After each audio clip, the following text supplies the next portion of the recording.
السلام عليكم، معاكم محمد. النهارده هيكون التجربة بتاعتنا خاصة بعلاقة ليها علاقة بالصوت.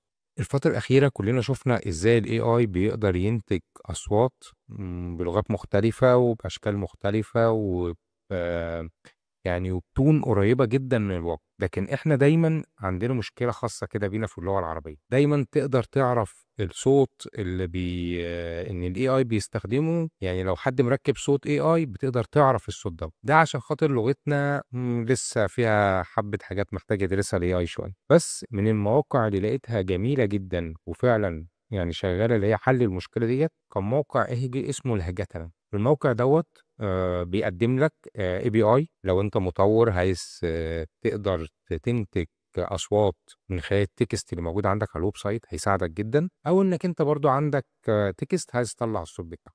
يلا بينا نجربه ونشوف رأينا فيه. طيب، اول حاجه ده اليو ار ال بتاع الموقع. بتخش عادي جدا. ممكن نقول مثلا نبدا بالتجربه المجانيه، ناخد النص ده اللي هو كم. نبدا بالتجربه المجانيه. عايزك تبدا هنا تسجل البيانات بتاعتك. انا عندي حساب فانا اوتوماتيك بسجل بالحساب بتاعي.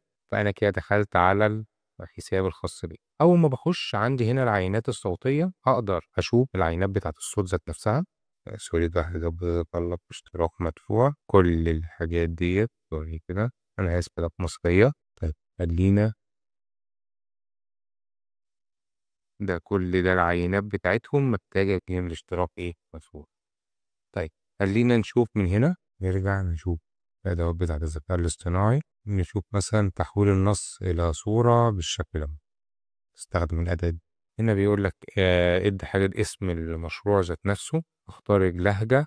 اكتب النص بتاعك وابدأ شوف الشكل بتاعه. اللي مثلا والله احنا عايزين نعمل إعلان، وده النص اللي احنا عايزين نجربه. وعايزين نشوف إنشاء كلام ذات نفسه.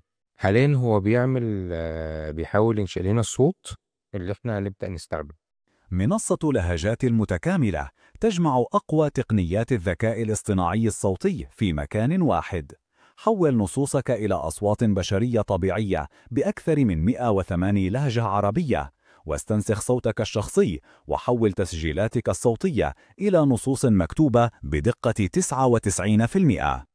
مش عايز اقول لكم ان دقة الصوت بأمانة روعة، يعني روعة جدا زي ما احنا شايفين كده. وبتقدر تغير بين الاشخاص او الحاجات الموجودة. تقدر طبعا تعمل داونلود للعينة بتاعة الصوت بتاعك.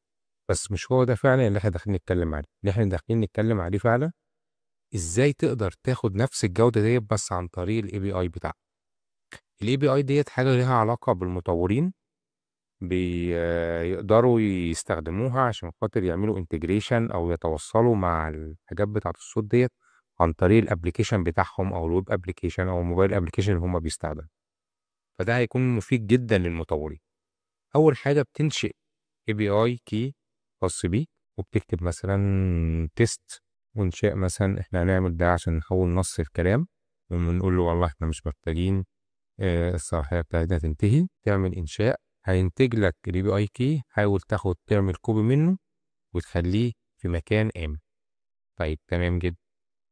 بعد ما عملنا كوبي، تعالوا مثلا نحفظه عندي في ملف تكست مثلا. طيب يا شباب، احنا وصلنا لحد اللي احنا كنا عايزين نشوف ازاي نقدر ناخد نفس الجودة اللي احنا شفناها في النتيجة بس عن طريق الاي بي اي. بس كان في معلومة لازم برضو نوضحها، ان انت هنا لو دخلت على الجزئية بتاعة الاسعار هتلاقي انت في الباقة المجانية ما بتقدرش توصل للاي بي اي. لازم على الاقل تشترك في الباقة اللي هي تعتبر البداية بتاعتهم، ودي بتديك مليون نقطة. يعني مليون نقطة ده أعتقد عدد كافي جدا إنك أنت تقدر تستخدمه في معالجة الصوت. ويعني في حدود 1000 دايك 1000 إيه 1000 دقيقة. فده باقة كويسة جدا. وحتى كمان الباقات السنوية بتاعتهم ب50 دولار، يعني بما يعادل في حدود 1200 دقيقة. يعني 1200 دقيقة ديت برضو رقم كويس جدا. زائد انك انت تقدر تعمل كلون بالصوت بتاعك، فزائد توصل للاي بي اي. فعلى ما اعتقد لو انت عندك بيزنس ممكن يبني على التكست تو سبيتش، فده هيبقى خيار مميز جدا جدا، وخصوصا لو انت بتستهدف الفئة العربية. فعامة يعني هي معلومات بس اللي احنا نقدر نخش على بقى الوثيقة بتاعت الاي بي اي. وبتبدأ بعد كده بكرييت الاي بي اي توكن الخاص بيه.